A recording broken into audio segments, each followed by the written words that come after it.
Welcome to the channel. I've just come back from Guardians of the Galaxy Volume 3, and I thought I would just do a quick review slash opinion. I'm not a professional person who does movie reviews, or I'm not a fanboy that just tongue hangs out for every Marvel or other franchise movie. But I'm also not also someone who sits there and just pick, you know, just so they want to be really negative and that's how they get their views. This is just help you out whether you want to go see the movie or not. So here we go. The movie, yeah, I thought it was okay, maybe better than okay. It was good but not great. If I want to slot it into the three um, Guardians of the Galaxy pictures, volume 1 was the best. This one, and then volume second or volume 2 is the worst. So there's my ranking of them. Out of five, 3 and 3/4, something like that. It's not a four, I don't think. Definitely not a five, but it's not a three either. I liked it. I enjoyed it. Um, okay, so that's my ranking. What was good in the movie, or what I liked in the movie? Again, personal opinion. Performances from the actors. It was good. Now the cast has been around for a while. They should have these parts down, and they worked with. Some of the writing for the cast wasn't the greatest, but what they had, they did well. Um, the High Evolutionary, the villain in the piece, and I will not say his name because I'm going to butcher it. Um, he's really good in it. He is a proper villain, and that's what you need for a Marvel picture. You need a proper villain. So, he's crazy like, most of the villains, but he is also pulls off the evil, jumps back and forth between somewhat sane and maniacal. So, yeah, he does a good job of it. The new characters are, in most cases, pretty good.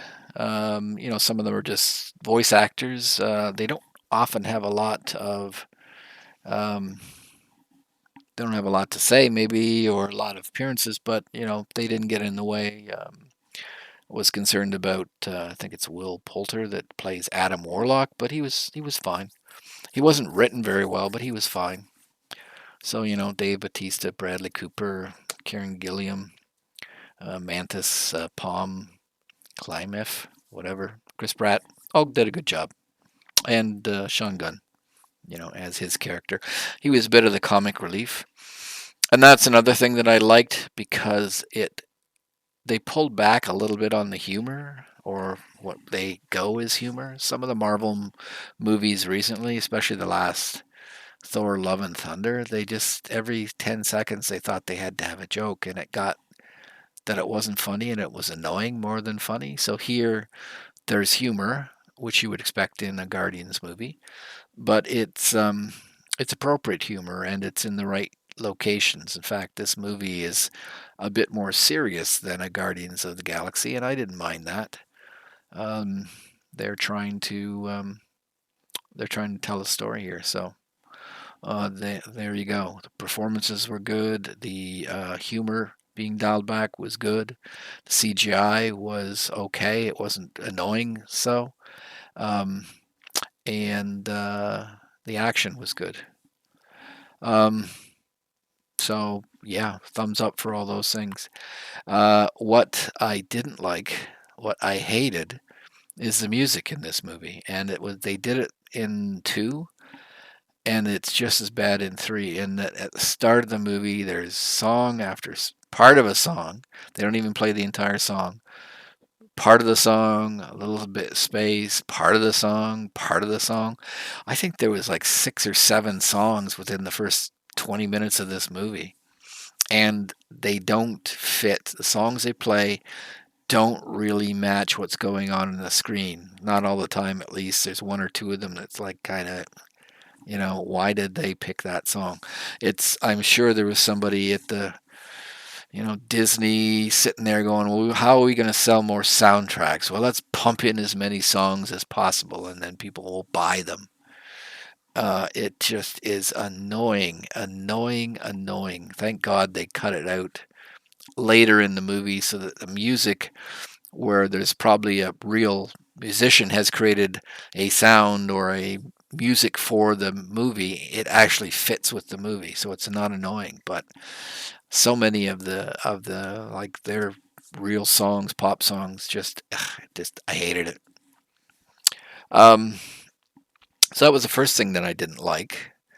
I would say the writing could have been better in this movie. I understand maybe why it wasn't, in because James Gunn is leaving to go to DC. He's the writer and director, and this is supposed to be the last of the Guardians of the Galaxy, so he tried to pump as much stuff into it as possible. Now, on the side I liked was Rockets. They basically answered why Rocket is Rocket and did it well. Um, I would watch it for little kids. They might not understand that this is just CGI stuff, but there's a lot of cruelty to animals. They're experimented on. Yeah, nothing horrible on the screen, but just seeing animals with mechanical arms and such is a little bit more than I think some kids would take. But anyways, Rocket's story goes full circle, works out well, did a good job on that. Adam Warlock's no. I didn't really know the character, but I did a little bit of research. I was curious about it. So he seems, if I read it right, that he's a fairly powerful individual, which they kind of show in the movie, but they have him being extracted to go chase Rocket from his cocoon that you see in the end of 2, if you waited to the cutscenes at the end. And so he comes out like he's a child. So he doesn't really know what's going on to a certain extent, or he acts a bit childish. But that kind of comes and goes in his action. So like, why would he, try to chase down Rocket? You do see he's powerful, but he comes in at the very start of the movie. He's pretty well wiping the floor with the team, and then Nebula stabs him and away he goes. And you don't see him until he comes back and does kind of the same thing again. Comes in, beats everybody up, then gets trounced, and off he goes. And he did that 3 or 4 times in the movie until he comes and stays at the end. And in the end credits, he's kind of, there could be the suggestion that there's a new Guardians of the Galaxy, which would include him, because there's Rocket and Groot and some other character. I have no idea who they are, but they have shiny hands. Um, yeah, it's just sort of confusing at the end. But anyways, he sort of redeems himself at the end. So I guess his story arc was okay at the end. But I think they just squished that in there because at the end of 2, they showed it and they went, "Oh, this is our last chance. We got to put it in." But yeah, they didn't do it very well. Um, Nebula was written fairly well. She's grown as an individual. Uh, Gamora, no, she went backwards a bit. I know that it's not the same Gamora. She died in Endgame, um, her character, and so. But you sort of saw in that movie that there still was some, I don't know, humanity in her, and then this, she's just kind of an asshole.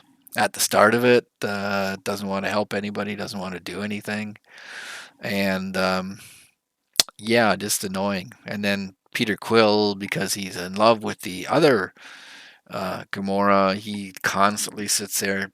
It's you get tired of it. It starts off kind of doing little quips about you should remember me and all this stuff, which doesn't make sense because they're not the same person. But uh, you know, you don't remember. It's like, well, she's not the same person, you moron.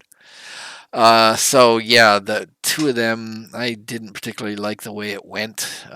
So luckily they sort of get away from that eventually. Um, but yeah, it's not the greatest. Um, I don't think there's anything else. There's lots of stuff around the story and in um, incongruities that don't quite work, but again, shut your brain off and just watch it and you'll enjoy it. So that is more or less the main points that I didn't like: the music, the story arc for Gamora and Quill, um, Adam Warlock. I didn't like how they did his, and yeah, definitely the music. Just hated the way they were doing the stuff with the music. But that's not all of the picture, so there's lots of humor, there's lots of action, and it's a reasonably good send off at the end of the movie for the characters. Nobody dies. Sorry, this is a should have said this is going to have spoilers in it, but nobody dies. They just all sort of separate. So there is a hint, or you could, in fact, bring them back in some form to go forward.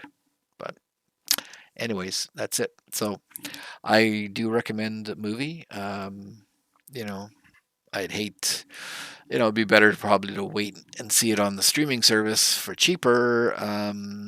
I saw it at a sort of a small town cinema, and it wasn't that expensive to go see it, so I didn't mind paying what I paid. But if you go to some of the big chain theaters, it might cost you a lot more. That might temper my recommendation, but otherwise, yeah, it's worth seeing. All right, thanks. Again, only my opinion.